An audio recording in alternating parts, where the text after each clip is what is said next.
3 प्रश्न हमारे ज़हन में आ रहे हैं, जो आपने अभी बात किया है उसी संदर्भ में। एक तो ये कि ये जो आर्टिफ़िशियल इंटेलिजेंसिया की अब बात हो रही है, हमारे यहाँ डार्विन महोदय का कहना है कि जिस अंग का उपयोग नहीं होगा, वह अंग धीरे-धीरे शिथिल पड़ के वो अंग खत्म हो जाएगा।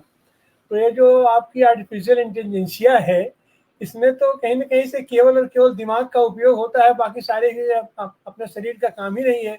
तो और फिर अंततः ये है कि वो इंटेलिजेंसिया दिमाग का भी काम खत्म हो जाता है, सब कुछ कंप्यूटर, सब कुछ अपना वो अपना करना शुरू करेगा। तो ऐसी हालत में जो इसकी पराकाष्ठा होगी डार्विन महोदय का जो सिद्धांत है, उसमें फिर आदमी रहेगा क्या, प्राणी रह पाएगा क्या? उसका उसके अस्तित्व का क्या होगा? बिल्कुल तिवारी जी, आपकी बात बिल्कुल सही है। और जिस चीज को आप महसूस कर रहे हैं, जो खतरा आप बता रहे हैं, वही है। और इस पर हम चाहेंगे कि कभी, जैसा मैंने पहले कहा, कभी एक विस्तार से चर्चा करेंगे। तो ये जो जो लोग ये टेक्नोलॉजी लेके आए हैं, हमें लगता है कि हमारी आसानी के लिए बनाई गई है। दरअसल ये हमारी आसानी नहीं, बल्कि हमको एक ऐसे गड्ढे में गिरा देंगे जिस गड्ढे से हम निकल नहीं पाएंगे। हमारा ना अपना दिमाग रह जाएगा, ना हमारी सोचने की समझने की सलाहियत रह जाएगी, ना हम इंसान को इंसान समझ पाएंगे। यानी जिस तरीके से रोबोट के अंदर सब काम करेगा, कमांड दे दी, लेकिन उसके अंदर फीलिंग नहीं होगी, एहसास नहीं होता है।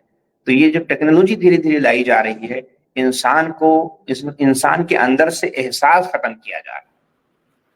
जी, हमको याद है कि हम लोग पहले जैसे पहाड़ा होता था, पहाड़ा, अद्धा, पौना, सवैया, न जाने क्या-क्या सब मुँह-ज़बानी याद रहता था खट से। आज की तारीख में 2 दुना 4 भी अगर करना हो तो खट से हम जब तक लैपटॉप नहीं निकालेंगे, जब तक वो नहीं निकाला तब तक नहीं हो पाएगा। अच्छा, दूसरी चीज़ ये है हमारे दिमाग में आ रही बात कि जी। आपने मुस्लिम ऑर्गेनाइजेशन ऑफ इंडिया को आपने ज्वाइन किया।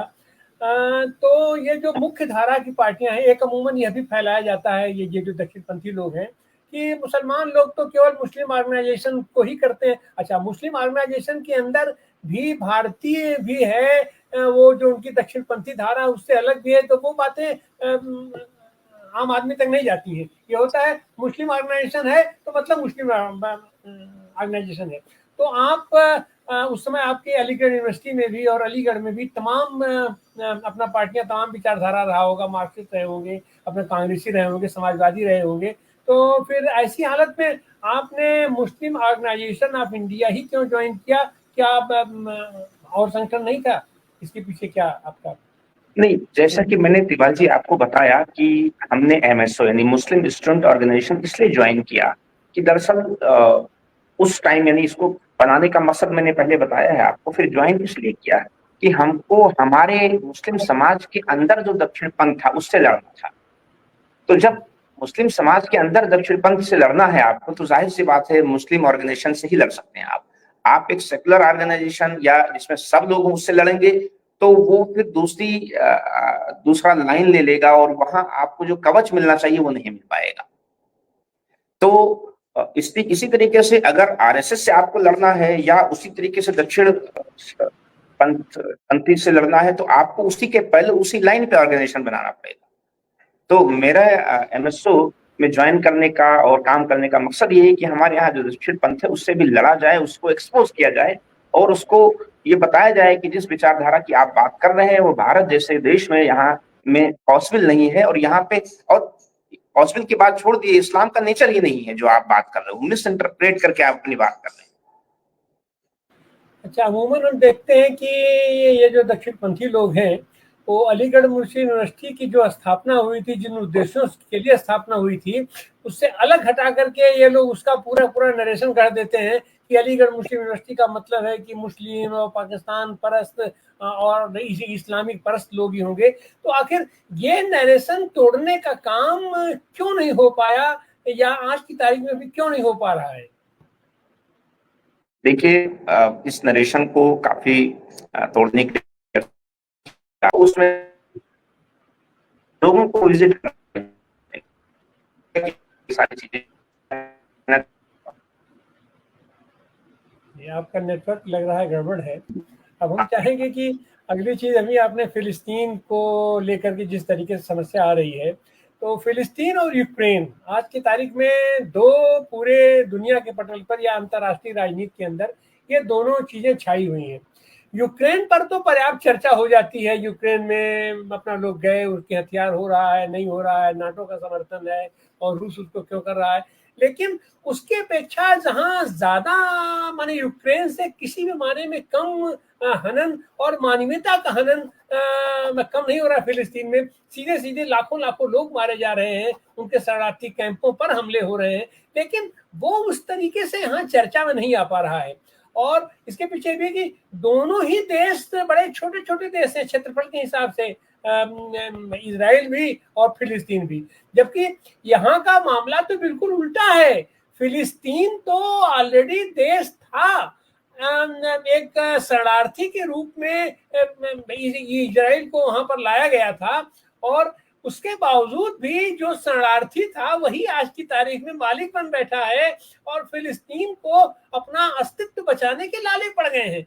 लेकिन उसके बावजूद भी एक चीज हम देखते हैं कि यासिर अराफात जैसा आदमी जब आया था, नेता बन के आया और सामने उभर के आया, खैर इसका एक कारण उसमें यह भी था कि नॉन अलाइन मूवमेंट इतना सक्रिय था, इतना मजबूत था कि उसमें यासिर अराफात जैसे व्यक्तित्व का भी और फिलिस्तीन जैसे देश का प्रतिनिधित्व करने वाले यासिर अराफात को भी एक बराबर का, एक ऊंचाई का उन्हें कद प्राप्त था, उन्हें दर्जा प्राप्त था। लेकिन आज वो चीज नहीं हो पा रही है, और वो चीज यूएनओ में भी नहीं हो रही है। यूएनओ भी आखिर इन बातों के लिए क्यों इतना खामोश है, और जबकि फिलिस्तीन को लेकर के फिलिस्तीन के चाहने वाले हमारे भारत में भी और दुनिया में भी, जहां कहीं भी मानवता का ये दर्शन हो रहा है, मानवतावादी जहां कहीं भी लोग हैं, सबका दर्द है फिलिस्तीन के साथ, सब लोग हैं। कोई भी इजराइल को सब लोग आक्रामक मानते हैं। इजराइल की पूरी नीतियां आप उठा करके देखिए, उसके जासूसी उपकरण उठा करके देखिए, और उसके पूरे हथियार उठा करके देखिए, और जिस तरीके से अमेरिका या पाश्चात्य देश उसको समर्थन कर रहे हैं, या यूं कहें कि मुस्लिम विरोधी जितने लोग हैं, जितने देश हैं, वो सब के सब उसको समर्थन कर रहे हैं। और वहीं पर मुस्लिम देश भी उस तरीके से फिलिस्तीन के साथ खड़े नहीं हो पा रहे हैं। आखिर इसके पीछे क्या कारण हो सकता है, ये कारण खोजने की बात है। और अभी फिलिस्तीन को लेकर के जो हमारे भारत में भी अभी उसके 1 साल होने जा रहा है, कल होगा उस पर हमले का, और 1 साल के दरमियान इतनी नृशंस हत्याएं वहां हो रही हैं, और वो छोटा सा देश। और एक चीज और रही है, आज की तारीख में जो नरेशन हो गया है, आज की तारीख में फिलिस्तीन के नाम में, फिलिस्तीन के रूप में नहीं जाना जा रहा है। जो फिलिस्तीन का एक संगठन है हमास, जो ये माने हमास तो एक तरीके से वहां की एक पार्टी है। तो जो चीजें अफगानिस्तान में हुई थी कि अफगानिस्तान में अब्दुल्ला खुमैनी मतलब वहां के पर्याय हो गए थे, वही चीजें आज हो गई है फिलिस्तीन में। फिलिस्तीन का अस्तित्व ही खत्म हो गया है। हमास के लोगों ने इस तरीके से वहां कब्जा कर लिया है, पूरी व्यवस्था पर कब्जा कर लिया है, पूरी सत्ता पर कब्जा कर लिया है कि फिलिस्तीन सरकार मतलब हमास की सरकार हो गई है। जैसे भारत को अगर कोई एक संगठन विशेष से जाना जाने लगे आज की तारीख में, जैसे भारत को मोदी के नाम से जाना जाने लगा है, या फिर ये बीच में नरेशन हो गया था कि राष्ट्रीय स्वयंसेवक संघ ही यहाँ पर सब कुछ कर रहा है, तो वही तरीके फिलिस्तीन की है। तो फिलिस्तीन के जितने चाहने वाले लोग हैं, ये उनकी भी जिम्मेदारी बनती है। आखिर वो लोग क्यों हमास के जकड़ से, हमास की पकड़ से बाहर फिलिस्तीन का जो वास्तविक स्वरूप है, जो फिलिस्तीन का वास्तविक अस्तित्व है, उस चीज को आखिर आज की तारीख में क्यों नहीं निकल पा रहा है। और यह लड़ाई तो एक तरीके से देखा जाए तो इजराइल और इजराइल